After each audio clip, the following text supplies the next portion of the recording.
Hello friends, welcome to my channel. आज की इस वीडियो में हम लोग क्लास 10 का फर्स्ट चैप्टर यानी कि रियल नंबर्स को डिस्कस करने वाले हैं। चलिए देखते हैं। रियल नंबर्स में दो नंबर्स आते हैं, रैशनल नंबर्स और इरेशनल नंबर्स। रैशनल नंबर मतलब परिमेय संख्या और इरेशनल नंबर मतलब अपरिमेय संख्या। तो चलिए देखते हैं रैशनल नंबर क्या है। तो मैंने पहले भी बताया है कि रैशनल नंबर का मतलब होता है जिस ऐसे संख्या जिसको हम लोग P/Q के फॉर्म में लिख सकते हैं, जहाँ Q जो है वो 0 नहीं होना चाहिए, यानी कि Q 0 के इक्वल नहीं होना चाहिए, जिसको हम लोग फ्रैक्शन के फॉर्म में यानी कि भिन्न के रूप में लिख सकते हैं और Q 0 नहीं होना चाहिए। इसी तरह अपरिमेय संख्या में क्या क्या संख्याएं आते हैं उनको देखते हैं। चलिए, ऐसे संख्याएं जिसको हम लोग P/Q के फॉर्म में नहीं लिख सकते हैं, ऐसे संख्याओं को इरेशनल नंबर कहा जाता है, यानी कि अपरिमेय संख्या। जैसे कि रूट में कोई नंबर है, मान के चलिए कि m कोई भी नंबर है जिसका कि अंडर रूट यानी कि वर्गमूल नहीं निकलता है, नहीं है, तो ऐसे संख्याओं को हम लोग इरेशनल नंबर कहते हैं। फॉर एग्जांपल जैसे √5, √3, ये सभी अपरिमेय संख्या क्योंकि इनका कोई वर्गमूल नहीं होता है। तो ये वो पहला टाइप।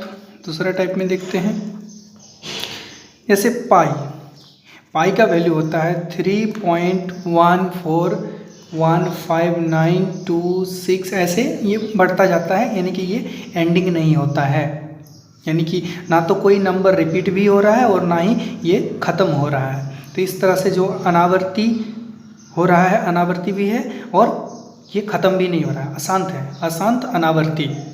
अशांत अनावर्ती मतलब शांत भी नहीं है, ख़त्म भी नहीं हो रहा है इसका दशमलव, और ये बढ़ते जा रहा है, इसलिए इसको कहते हैं अशांत अनावर्ती। तो इस तरह की संख्या को भी यानी कि पाई को हम लोग इरेशनल नंबर यानी कि अपरिमेय संख्या कहते हैं। तीसरा टाइप देखते हैं, कोई भी संख्या जिसके नीचे 0 हो, जैसे 5/0, ये एक अपरिमेय संख्या होगा, क्योंकि परिमेय संख्या का जो परिभाषा है वो है ऐसी संख्या है जिसको हम लोग P/Q के रूप में लिख सकते हैं, और जहाँ Q जो है 0 नहीं होना चाहिए।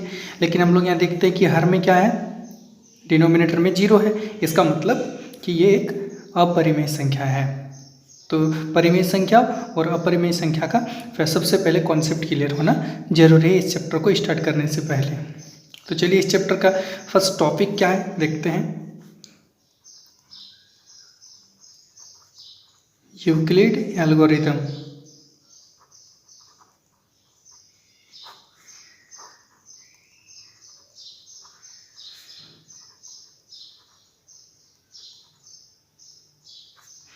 यूक्लिड एल्गोरिथम यानी कि यूक्लिड का एल्गोरिथम क्या कहता है, इस चीज़ को समझने से पहले हम लोग एक भाग को लेकर समझते हैं, डिवीजन। चलिए देखते हैं यूक्लिड के एल्गोरिथम में क्या आता है। जैसे कि अगर हम लोग 15 को डिवाइड करते हैं 4 से, तो यहाँ पर हमारा क्या हो जाएगा, 4 3 जा 12, और यहाँ पर बचेगा कितना, 3 बचेगा। तो इसको हम लोग कैसे लिख सकते हैं, 15 = 4 × 3 और बचा क्या, 3। इसका हिंदी में अगर लिखा जाए तो ये हो गया भाज्य बराबर भाजक गुना भागफल प्लस ये बचा शेष यानी कि शेषफल। इस तरह से लिखा जा सकता है। तो हम लोगों ने भाग में पढ़ा था कि भाज्य बराबर भाजक गुना भागफल प्लस शेषफल होता है। अगर भाज्य को A, भाजक को B और भागफल यानी कि इंग्लिश में इसको क्वोशेंट बोलते हैं, तो क्वोशेंट का हम लोग Q लिख सकते हैं, और प्लस शेषफल इसको रिमाइंडर कहते हैं, यानी कि जो शेष बचता है। तो यूक्लिड का जो एल्गोरिथम है ये कहता है कि जो भाज्य है A = BQ + R। तो आप लोग किस तरह से इसको याद कर लीजिएगा, A = BQ + R। चलिए कि एग्जाम्पल लेके समझते हैं यूक्लिड का फॉर्मूला कैसे होता है। यूक्लिड का एल्गोरिथम, कोई नंबर दिया गया है 30 और 7, यानी कि 7 से 30 को डिवाइड करना है। तो अगर डिवाइड करते हैं तो हम लोग लिख सकते हैं कि 30 जो है वो क्या हो सकता है, 7 से हम लोग 4 बार यानी कि 7 चौके 28 4 बार लगा सकते हैं और कितना शेष बच रहा है 2, यानी कि इसको हम लोग इस फॉर्मेट में लिख सकते हैं कि 30 = 7 × 4 + 2, यानी कि 7 से जब डिवाइड करेंगे तो 4 बार भाग लगेगा पूरा पूरा और 2 बच जाएगा शेषफल। इसका मतलब 30 = 7 × 4 + 2, तो ये हो गया A, ये B, ये हो गया Q और ये हो गया R, यानी कि A = BQ + R के फॉर्मेट में ये होता है। A मतलब हो गया भाज्य और B मतलब हो गया भाजक। तो यूक्लिड का एल्गोरिथम आप यूज करके HCF निकाल सकते हैं, यानी कि मौसा, और मौसा निकालने के लिए यूक्लिड का एल्गोरिथम ही यूज किया जाता है। मौसा यानी कि HCF निकालने के लिए हम लोग इसको आगे सीखेंगे।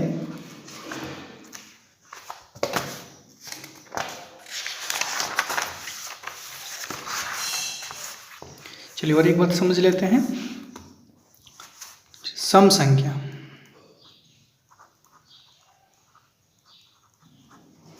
सम संख्या यानी कि इवन नंबर्स। तो इवन नंबर्स को कभी भी अगर हम लोग इवन नंबर का अगर डेफिनेशन समझा जाए तो इवन नंबर क्या है, इवन नंबर ऐसा नंबर जिसको हम लोग 2 से कम्प्लीटली डिवाइड कर सकते हैं। तो इसका मतलब कोई भी नंबर जिसके लास्ट में 0, 2, 4, 6 या तो 8 होगा तो ये नंबर 2 से कम्प्लीटली डिविजिबल होगा। तो देख लेते हैं कि किसी सम संख्या को अगर हम लोग 2 से भाग करते हैं तो इसका कौन सा रूप बन सकता है। जैसे एग्जाम्पल के तौर पे देखते हैं, अगर 10 को 2 से भाग किया जाए यानी कि 10/2 किया जाए तो कितना आता है 5। इसका मतलब कि जब भी 2 से भाग करते हैं तो अगर हम लोग 10 को यहाँ क्या लिख सकते हैं, 10 को लिख सकते हैं 2 × 5, 2 × 5 और शेषफल क्या बचा, कुछ भी नहीं, 0। यानी कि जब भी किसी सम संख्या को 2 से भाग किया जाए तो 2 और क्वोशेंट यानी कि आपका भागफल जो आएगा वो आएगा Q और रिमाइंडर क्या बचेगा, कुछ भी नहीं, 0 बचेगा। तो लिख सकते हैं सीधा सीधा 2Q, यानी कि कोई भी जो सम संख्या है वो 2Q के फॉर्मेट में होता है, 2Q के फॉर्म में होता है। चलिए इस कॉन्सेप्ट को क्लियर करने के लिए और एग्जाम्पल लेते हैं। 18 को अगर 2 से डिवाइड किया जाए तो कितना होगा 9, तो 9 और 2 को इंटू करने पर 18 होगा, यानी कि 18 = लिख सकते हैं 2 × 9 प्लस रिमाइंडर तो कुछ नहीं बचा शेषफल इसीलिए 0। तो ये क्या हो गया 9, 2 और ये 9 क्या है, क्वोशेंट है यानी कि भागफल है, इसीलिए इसको Q लिख सकते हैं। तो ये 18 भी 2Q के फॉर्मेट में है। इसका मतलब जो भी सम संख्या है उसको 2Q के फॉर्म में लिखा जा सकता है। चलिए विषम संख्या का देखते हैं।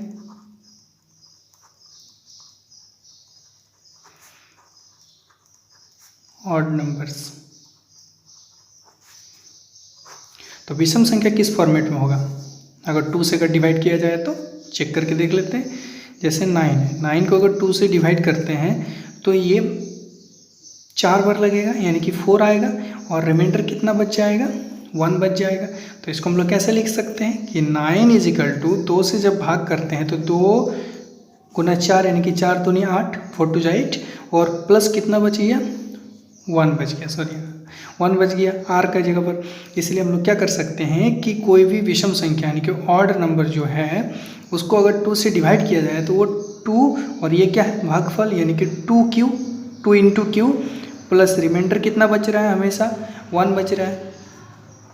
तो 2Q + 1 के फॉर्मेट में लिख सकते हैं कोई भी ऑड नंबर को।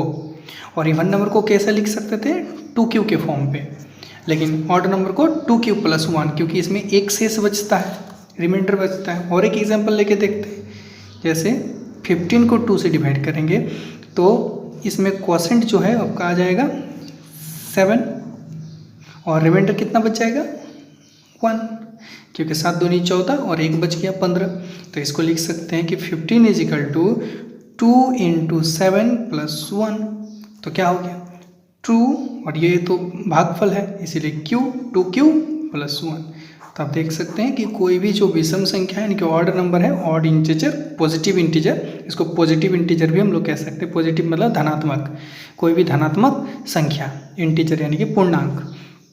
तो कोई भी पॉजिटिव यानी कि धनात्मक पूर्णांक को विषम संख्या को 2q + 1 के फॉर्म में लिख सकते हैं और सम संख्या को 2q के फॉर्मेट में लिख सकते हैं।